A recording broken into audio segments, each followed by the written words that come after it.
தேர்தல் பணிகள் நடந்து முடிந்த நிலையில் எத்தனையோ ஊர்கள் இருக்க முதல்வர் ஸ்டாலின் கொடைக்கானல்ல மட்டும் ரெஸ்ட் எடுக்க போனார். அவர் ஏன் கொடைக்கானலுக்கு போனார்? இது ஒரு வெற்றி சென்டிமெண்டா அப்படிங்கறது தான் இதுல பார்க்க போறோம். தமிழக அரசியல் தேர்தல் களப்பணி எந்த அளவுக்கு முக்கியமோ அதே அளவு தேர்தல் முடிந்த பிறகு தலைவர்கள் மேற்கொள்ளும் பயணங்களும் உன்னிப்பாக கவனிக்கப்பட உண்டு. அந்த வகையில 2026 சட்டசபை தேர்தல் வாக்குப்பதிவு முடிந்துள்ள நிலையில் முதல்வர் ஸ்டாலின் ராசியான இடமான கொடைக்கானலுக்கு பயணம் மேற்கொண்டார். அரசியல் தலைவர்களுக்கு ஒவ்வொரு ஊர் அல்லது பொருட்கள் மீது ஒரு தனிப்பட்ட நம்பிக்கை இருப்பது வழக்கம். முதல்வர் ஸ்டாலினை பொறுத்தவரை கொடைக்கானல் பாம்பர்புரம் பகுதியில் உள்ள அந்த தனியார் ஸ்டார் ஹோட்டல் தான் வெற்றியின் நுழைவாயிலாக பார்க்கப்படுகிறது. 2019 மக்களவை தேர்தல் எதிர்க்கட்சி தலைவராக இருந்த போது இங்கு தங்கினார். திமுக கூட்டணி 38 இடங்களில் வென்று சாதனை படைத்தது. 2021 சட்டமன்ற தேர்தலில் 10 ஆண்டு கால வனவாசத்தை முடித்து திமுக ஆட்சியை பிடித்தது. ஸ்டாலின் முதல்வரானார். 2024 மக்களவை தேர்தல் 40க்கு 40 என்ற வரலாற்று வெற்றியை பெற்ற போது வாக்குப்பதிவுக்கு பிந்தைய முதல்வரின் தங்குமிடம்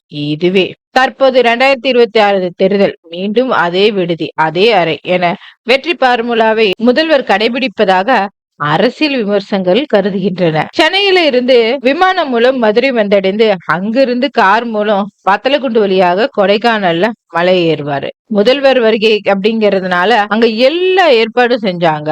சுமார் 3-4 நாட்கள் தங்கி தேர்தலுடைய உடல் சோர்வை நீக்கிட்டு புத்துணர்ச்சியோட திரும்பினார். கொடைக்கானல் குளிர்காற்று முதல்வர்களுக்கு மீண்டும் ஒரு முறை வெற்றி செய்தியை கொண்டு வருமா என்பதை மே மாதம் நடைபெற உள்ள வாக்கு எண்ணிக்கையிலே தெரிஞ்சுக்கலாம்.